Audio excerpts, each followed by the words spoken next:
இன்றைய நாள் கர்த்தருடைய வார்த்தை எரேமியா புத்தகம் 9ஆம் அதிகாரம் 24ஆம் வசனம். மேன்மை பாராட்டுகிறவன் பூமியிலே கிருபையையும் நியாயத்தையும் நீதியையும் செய்கிற கர்த்தர் நான் என்று என்னை அறிந்து உணர்ந்திருக்கிறதை குறித்தே மேன்மை பாராட்ட கடவன் என்று கர்த்தர் சொல்லுகிறார். இவைகளின் மேல் பிரியமாய் இருக்கிறேன் என்று கர்த்தர் சொல்லுகிறார். ஆம் தேவ பிள்ளைகளே, நம் ஆண்டவராகிய இயேசு கிறிஸ்து சிலுவையில் நமக்காய் இரத்தத்தை சிந்திருக்கிறார். அதை உணர்ந்து நாம் அவரை மேன்மைப்படுத்துகிறவர்களாய், அவரை கனப்படுத்துகிறவர்களாய் நாம் இருக்க வேண்டும். தேவன் அவர் மீட்பராய் இருக்கிறார். அவர் நம்மளை மீட்டிருக்கிறார்.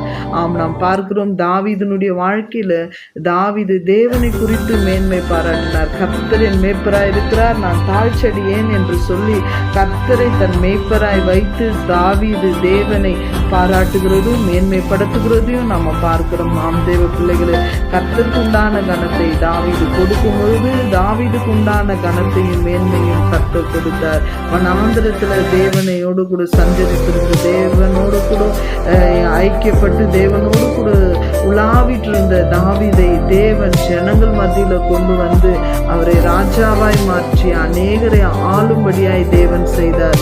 கர்த்தரை மேன்மைப்படுத்துகிற நீங்கள், கர்த்தர் உங்களை மேன்மைப்படுத்த வல்லவராய் இருக்கிறார்.